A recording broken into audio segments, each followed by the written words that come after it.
nakaraang Sunday na ako po ay nakatayo dito, we talk about the blessing. Tama? Natatandaan pa ninyo? Okay, so pinag-usapan natin, di ba, medyo, anong tawag dito, medyo inutay-utay natin, medyo pinarti-parti natin, yung ating benediction, the Lord bless you and keep you, the Lord make His face shine upon you. So naintindihan natin na as Christians, we are already blessed. Tama? Tayo po ay blessed na. Whether you're conscious or not, aware ka man o hindi bilang isang Kristiyano na tumanggap kay Jesus, ikaw ay blessed na ng Panginoon. Clearly stated yan sa Ephesians chapter 1 verse 3, we are blessed with every spiritual blessings in the heavenly places in Christ Jesus. Hindi lang sabihin natin na kaya siguro hindi nangyayari, first we are blessed spiritually. Okay? Una, blessed tayo spiritually, tapos yun ay umaagos na lang dun sa iba't ibang areas o dun sa iba't ibang aspeto ng ating buhay. Spiritual first, emotional, di ba, physical, financial, material, pababa ng pababa. Pero the blessing starts dun sa ating spiritual, dun sa spiritual aspect, no, dun sa ating spiritual life. So we are already blessed. Period. Okay? Pwedeng pakisabi sa katabi, you are already blessed. Blessed ka na. Ano pa ginagawa mo? Okay? Ipakita mo na you are blessed. Okay? So blessed ka na. Pero gusto kong sabihin sa inyo, mga kapatid, parang gusto kong i-conclude, no, yung topic about the blessing. Ang purpose ng blessing na yon ay hindi lang naman para sa iyo. Okay? Hindi ka lang naman binless ni Lord nang parang ikaw lang yung mag-enjoy. Parang ikaw lang yung makikinabang. Kasi Christians are like alulod. Alam niyo yung alulod? Sino merong alulod dito sa bahay? O wala nang alulod yung bahay niyo? Dahil kinain na ng kalawang, di ba? So ang purpose ng alulod para yung flow ng when it rains, di ba? Sabi na it pours. Okay, when it rains, it pours. Talagang dumadalo yan, di ba? So yung alulod, ang purpose nun ay daluyan ng tubig. Pero of course, yung alulod, siya yung unang-unang nakakatikim or nakakaranas ng tubig. Kasi siya yung sumasahod eh. Di ba? Pero pinagdadaluyan lang siya. Kasi kapag yung tubig na yon na-stock up, ano mangyayari? Ano mangyayari? Ano mangyayari doon sa tubig? Of course, yun ay mabubulok, di ba? Magkakaroon ng kitikite, kakaroon ng lamok. So, ganun ang Kristiyano, di ba, na kapag binless ka ng Lord, tapos yung blessing, it stops doon sa buhay mo, parang wala siyang kwenta. Okay? So, ang pag-uusapan po natin sa umagang ito ay kung ano yung purpose ng blessing. Pakisabi ulit sa katabi, bless ka na. Kaya share the blessing. Okay, so yan natin yung paki-flash na Ate Rayam yung aking unang slide. Okay, so pass it on. No? Pamagatan natin itong pass it on. Parang you just pass on the blessing that you have received from the Lord. Amen ba yan? Okay lang yan? Okay lang? Wala naman kayo magagawa kasi ako may hawak ng microphone. Okay, manalangin tayo. Panginoon, maraming salamat po sa umagang ito. Again, give us attentive ears, Lord God. Bigyan po ninyo kami ng excitement, Lord God, sa pakikinig ng inyong salita. At syempre pa, Panginoon, yung purpose ng pakikinig sa inyong salita is for us to be transformed by your word. Patuloy po kaming mabago ng inyong salita, ma-energize, ma-inspire, ma-encourage para paglabas po namin dito ay dala-dala po namin yung katagumpayan na nanggagaling sa inyo at yun po ay maibabahagi po namin sa ibang mga tao. Maraming salamat po sa inyong papuri sa pangalan ni Jesus. Amen and amen. Palakpakan po natin ang Panginoon. Okay, doon sa Genesis chapter 12, mga kapatid, binanggit doon no, yung purpose ng blessing. So, let's look at it. Genesis chapter 12, verse 1 hanggang 3. Now the Lord said to Abram, Abram pa ang kanyang pangalan that time. No? Nung magkaroon lang siya ng covenant relationship with God, parang hiningahan siya, di ba? Kaya nagkaroon ng H. Yung H, Abraham. Di ba? Parang yung breath of God, di ba? Yung breath of God, yung hinga ng Diyos, ibinigay sa kanya. From Abram, ang pangalan niya ay naging Abraham. Ibig sabihin, yung breath of God, yung Spirit of God, napunta na sa kanya. Nagkaroon na ng change. Nagkaroon na ng transformation doon sa kanyang buhay. Okay? It's like parang giving the holy, breathing Abram with the Spirit of God. Sabi niya, go forth from your country and from your relatives and from your father's house to the land which I will show you. Verse 2, sabay-sabay nating basahin. And I will bless you and make your name great, and so you shall be a blessing. So, very clearly stated dito sa verse 2 kung ano yung purpose ng blessing. I will bless you. So, sabi niya, you shall be a blessing. Pagpapalain kita, at ang purpose, ang layunin ng pagpapala ay para ikaw ay maging pagpapala. Di ba? Kasi kung ang purpose lang ng blessing ay para lang sa atin, sana sinabi, I will bless you, at wala na yung mga etos na kasunod. 'Di ba? Wala na yung I will make you a blessing. Kaya lang stated, sabi niya, I will bless you so that you will become a blessing. Pagpapalain kita, at ang dahilan nun ay para ikaw ay maging pagpapala. And I will bless, sabi niya, those who bless you, and the one who curses you, I will curse. And in you, sabi niya, pinapakita dun sa huling statement, na yung blessing na yon kay Abraham ay nagsimula sa kanya at ito ay bababa dun sa mga susunod pang mananampalataya ng ating Panginoon. And in you, sa pamagitan mo, sabi niya, all the families of the earth will be blessed. Kasi sa kanya manggagaling yung promised Messiah, which is our Lord Jesus Christ. So ang purpose, mga kapatid, ng blessing ay para tayo po ay maging pagpapala, maging daluyan ng pagpapala. To illustrate this, para mas lalo po nating naintindihan etong pass it on, hindi ko alam kung sino po sa inyo ang napanood etong movie na ito. Familiar? Napanood nyo? Hindi. Panoorin nyo. Okay. Paid Forward. No?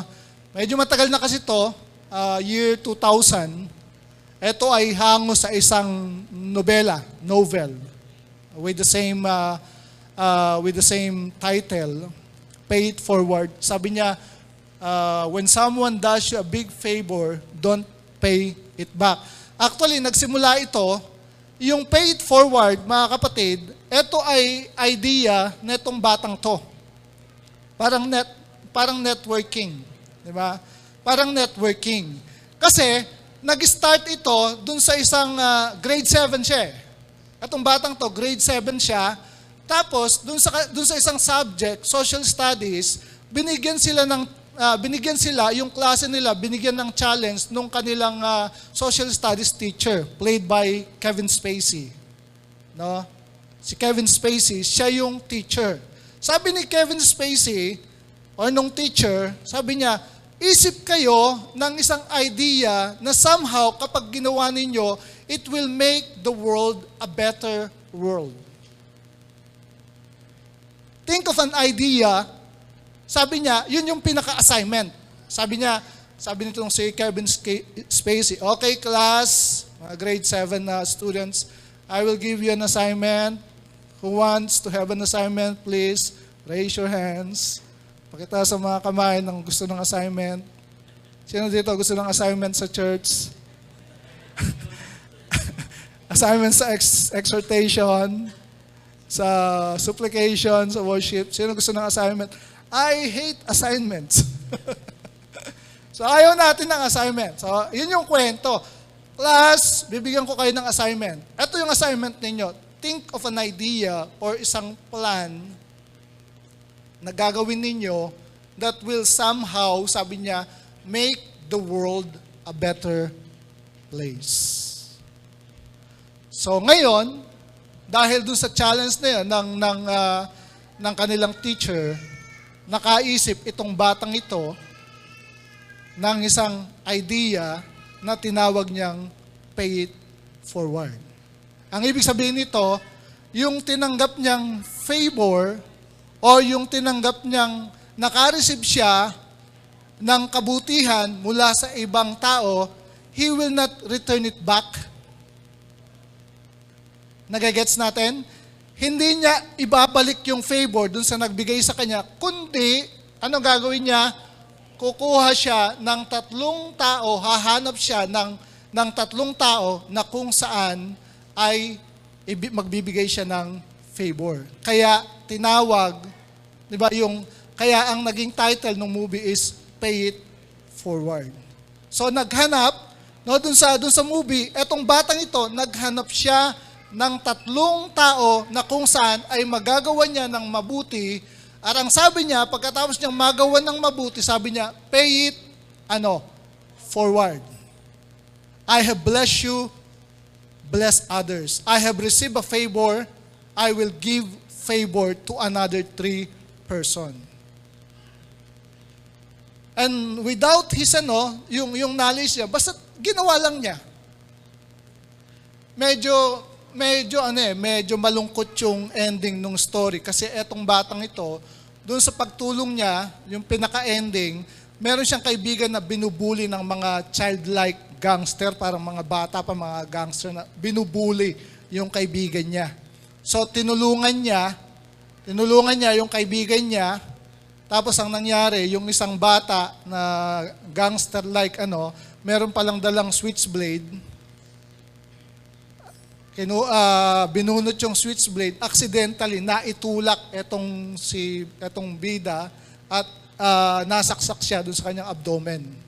So namatay yung bata. Pero ang ending niya, kasi merong isang reporter na naka-receive din ng favor through another person, yung reporter. Tapos tinrace back niya kung kanino nag-start yung movement na pay it forward.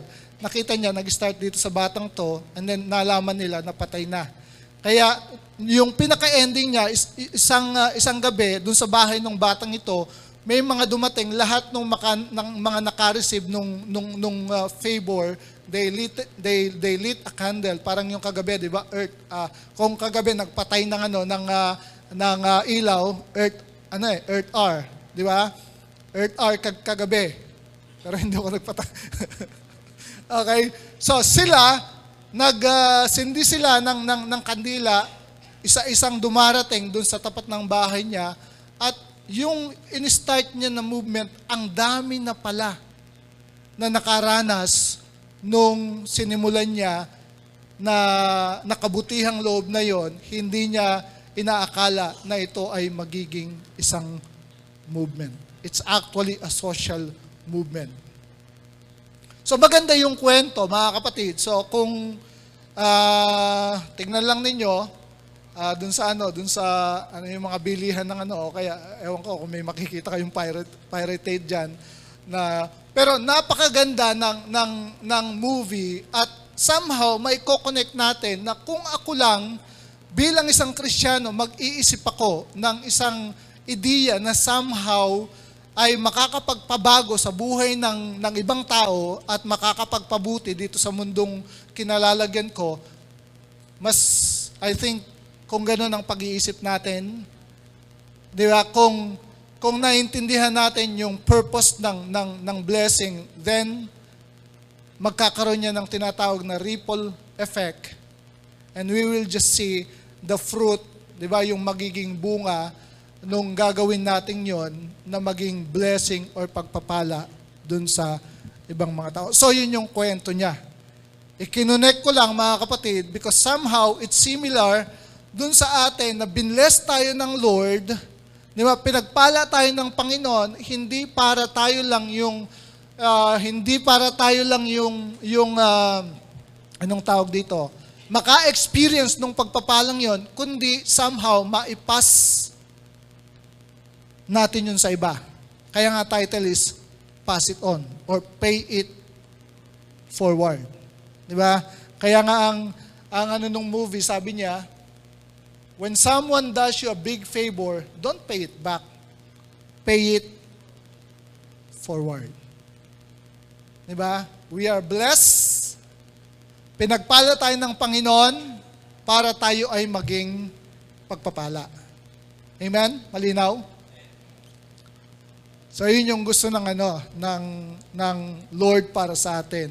Hindi lang para ma-enjoy natin yung ating Christian life, but for us, para po tayo ay maging pagpapala dun sa ibang tao. So let's continue mga kapatid. Bigyan ko lang kayo ng ilang siguro 4 na punto, 4 na points kung paano tayo po ay maging pagpapala sa iba. Sa Colossians chapter 4 verse 2 to 10, ito po yung kukuhanin natin, how can we or how to bless others. Sabi niya, pray diligently, stay alert with your eyes wide open in gratitude.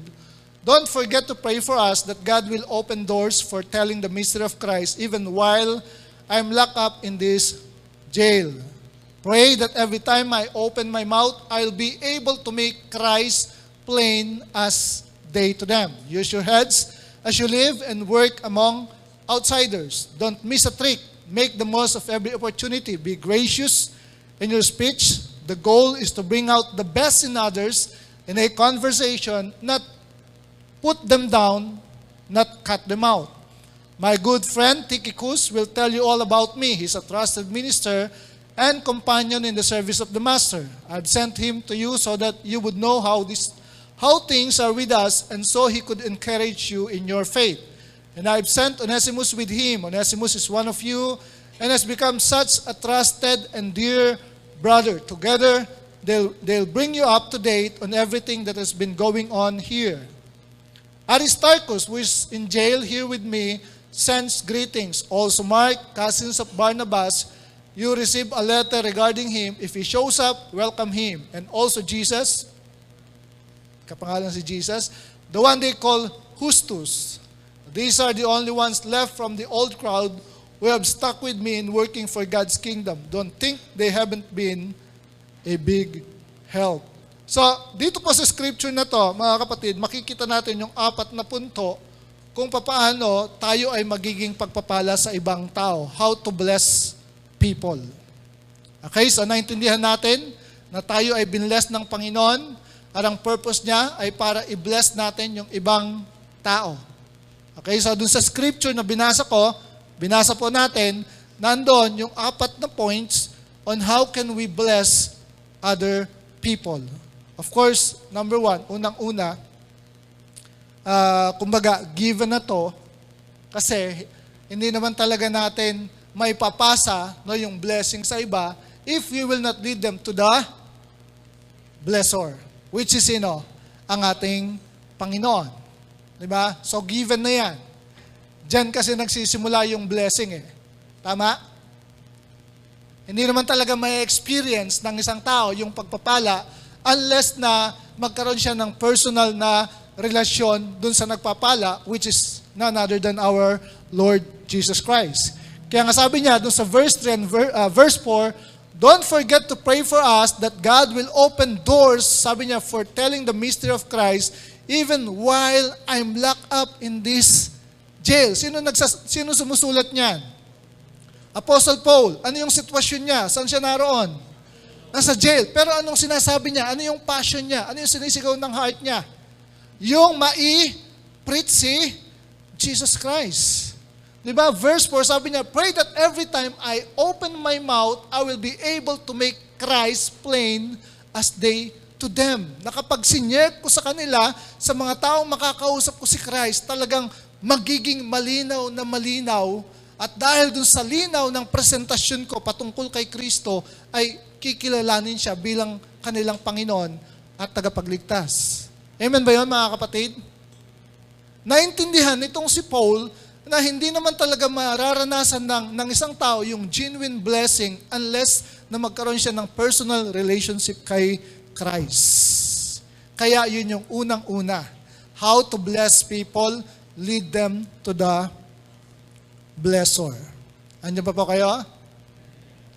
Lahat ng inaantok, magsabi ng praise the Lord. Okay. Naantok ka na, Brad? Okay. So, given na yon. Di ba? Naintindihan natin yon, mga kapatid. Kung wala yan, di ba? Kung hindi natin gagawin yan, talagang hindi naman mararanasan ng isang tao yung genuine blessing of God. O yung blessing na talagang naglalast forever. Okay? Okay ba yan?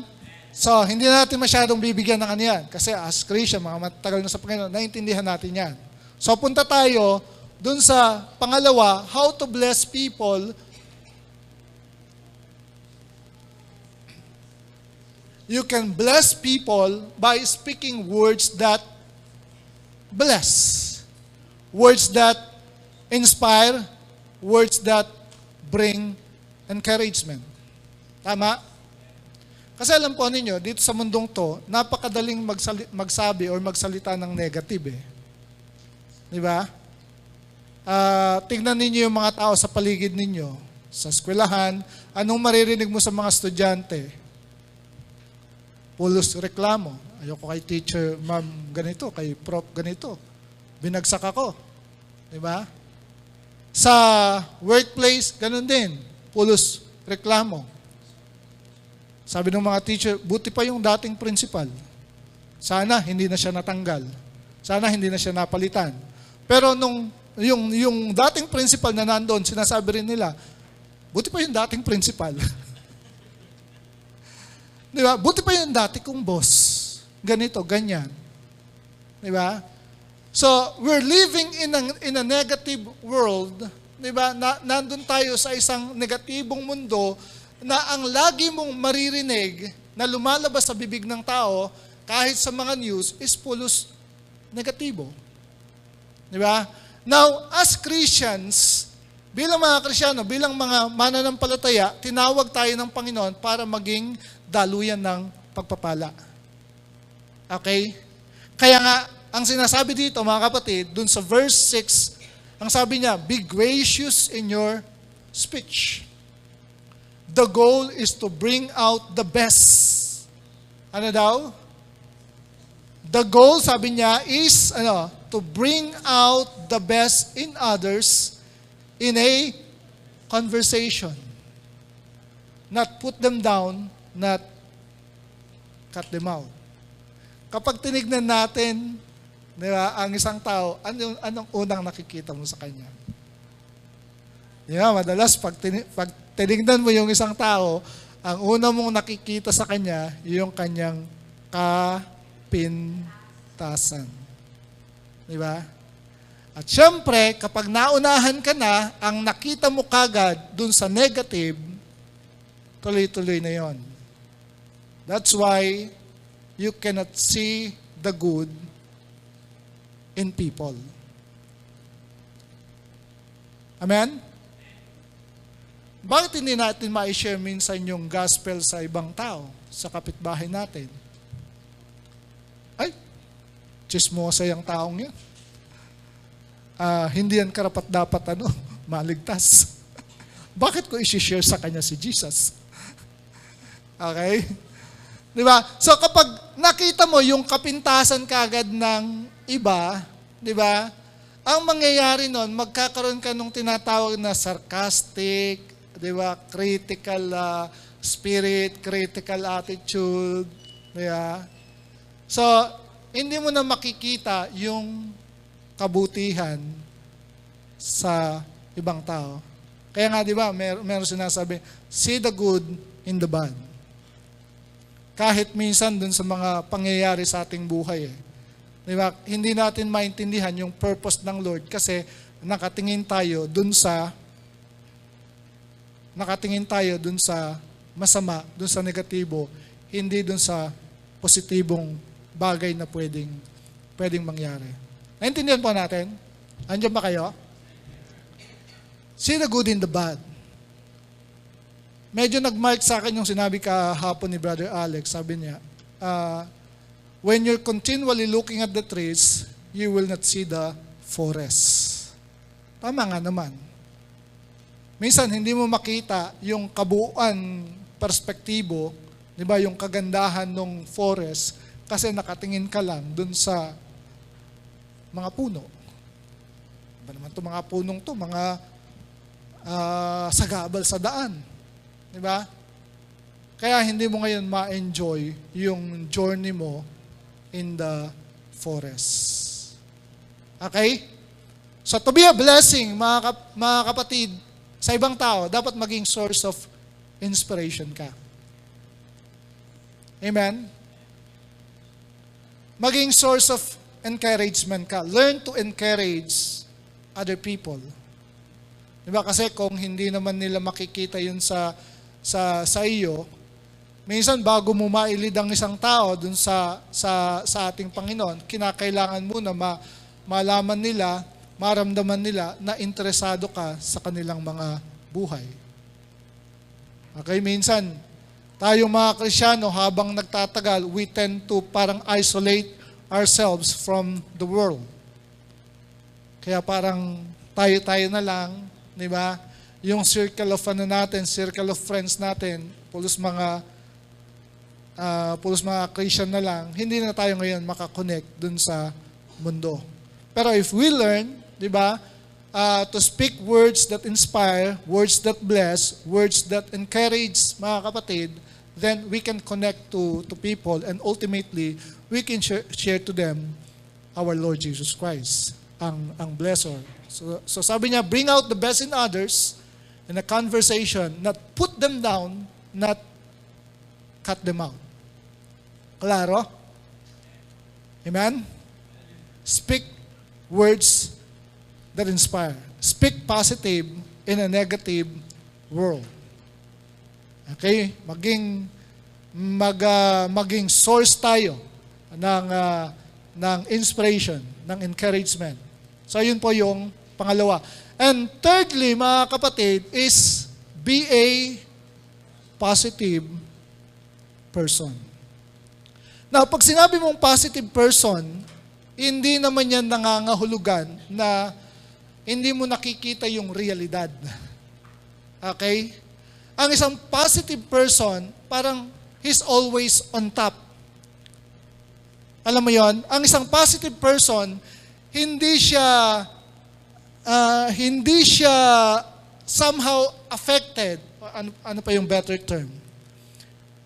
Hindi siya kontrolado ng mga sirkumstansya o yung mga pangyayari dun sa kanyang paligid.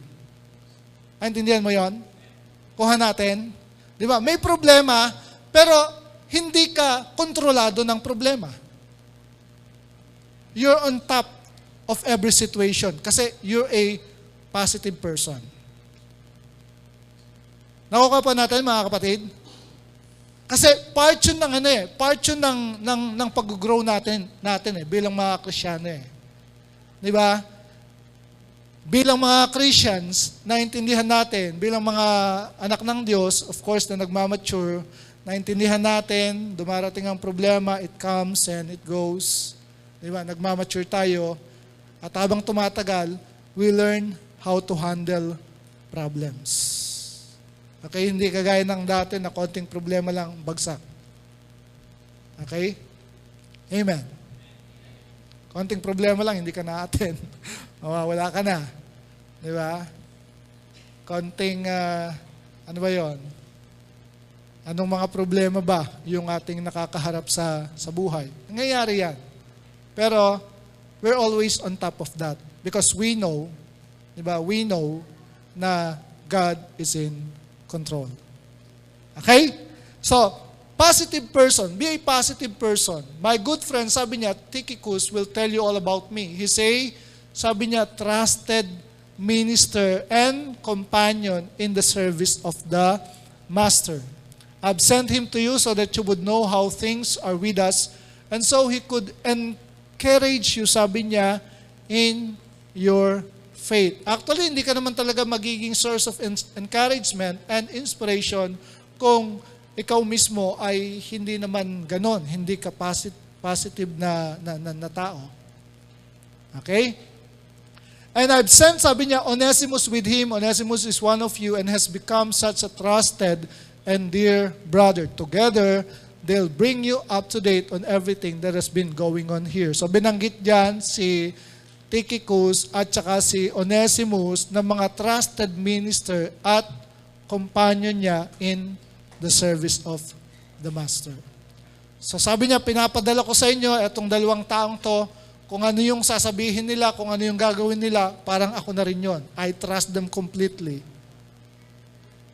Di ba? Parang kapag itong dalawang tao ang sinend ko, nakasandal ako sa pader. Kasi dependable sila, trustworthy sila, positive person sila. Okay? So a positive person, mga kapatid, ang isang taong positibo, siya ay isang dependable person. Anong meaning ng dependable? Siya ay reliable, certain, sure, straight, tested, time-tested, tried, true, undeviating, honest, consistent in performance and behavior, true to His word, a reliable source of information. Be a positive person. Be. Kasi yung parang being, you're becoming, yung pagiging. Alam mo yan, yung pagiging positibo. Okay?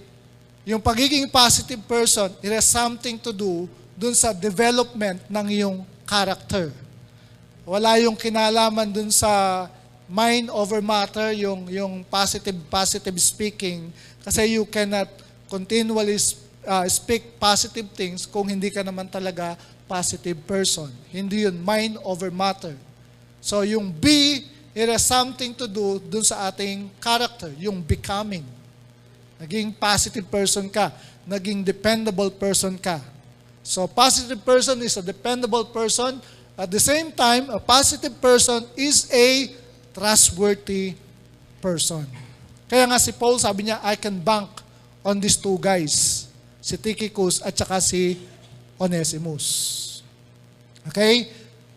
Trustworthy means authentic, responsible, faithful, creditworthy, worthy of trust and belief, taking responsibility for one's conduct and obligation. Sigurado ako dito sa taong to. Pag sinabi ng taong to, gagawin niya. Di ba?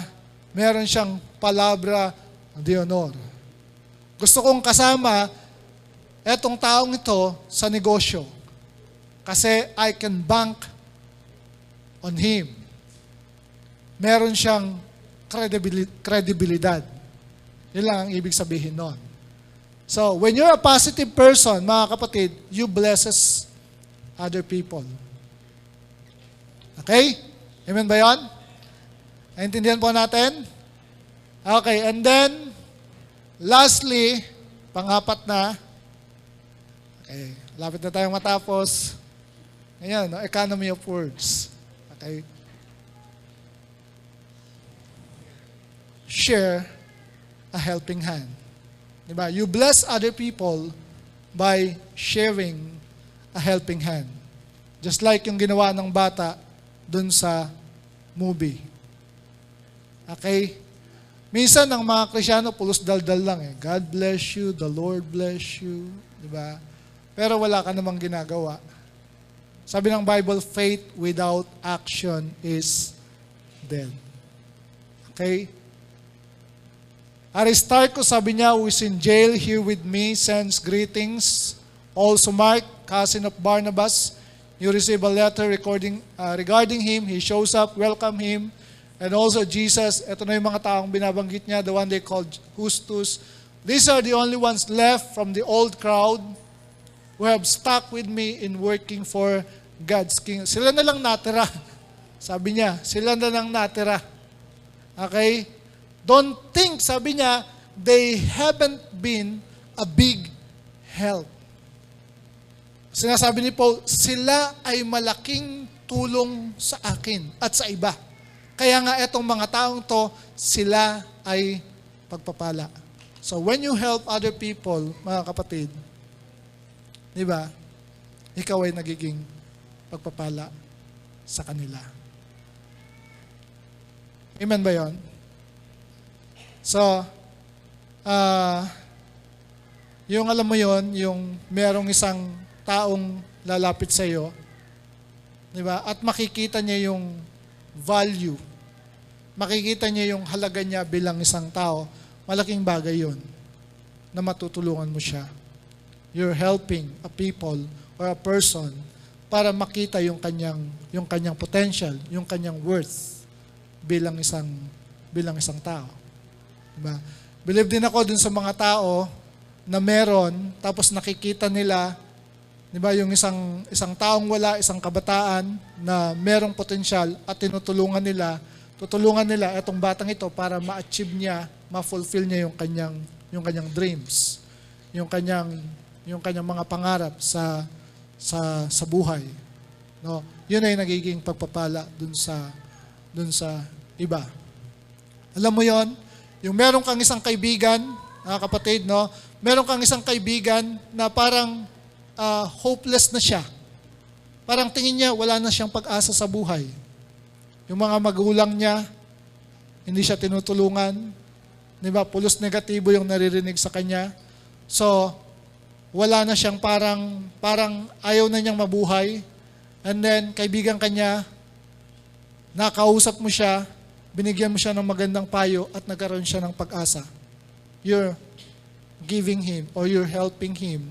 Di ba? Tinutulungan mo siya para makita yung value niya bilang isang tao. So malaking bagay po yon, mga kapatid. In that case, ikaw ay nagiging pagpapala.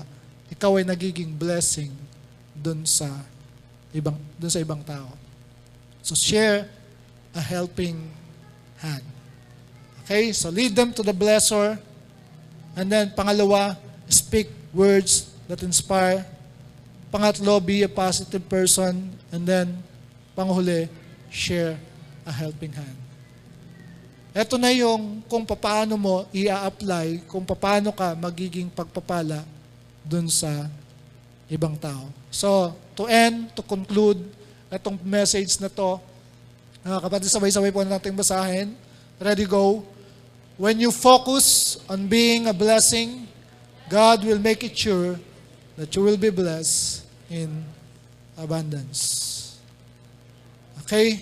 So ang purpose ng blessing ay hindi lamang ito para manatili sa atin, kundi para tayo ay maging daluyan ng pagpapala sa ibang tao. Tayo po'y manalangin. Panginoon, maraming salamat po sa umagang ito. At Lord, we understand na kaya po ninyo kami binless. Yun po ay para maging susi po kami, maging daluyan po kami ng pagpapala dun sa ibang tao. Yun po yung calling po ninyo sa amin, just like how you have called Abraham at sinabi po ninyo, I will bless you and then you will be a blessing. Lord, yun din po yung layunin po ninyo para sa amin, na kami po ay maging pagpapala, maging source ng inspiration, ng encouragement, Panginoon, doon sa ibang mga tao. At dalangin ko po na ito po ay magawa po namin. Lord, alam po namin na hindi kinakailangang marami. We can choose people, just a few people, Lord God, na kung saan ay may paparamdam po namin sa kanila, maipapaabot po namin sa kanila na nais din po ninyo na sila ay pagpalain. At sa pamagitan po namin, Lord God, ay marirealize nila, malalaman nila na gusto po ninyo na i-bless or pagpalain din ang kanilang mga buhay. Salamat po. At alam namin na sa aming paghiwa-hiwalay Lord, dala po namin ang pagpapalang galing sa inyo at ang bawat isa sa amin ay magiging daluyan ng pagpapala dun sa ibang mga tao. Salamat po sa inyo ang papuri sa pangalan ni Jesus. Amen and amen. Okay, palakpakan po natin ng Panginoon.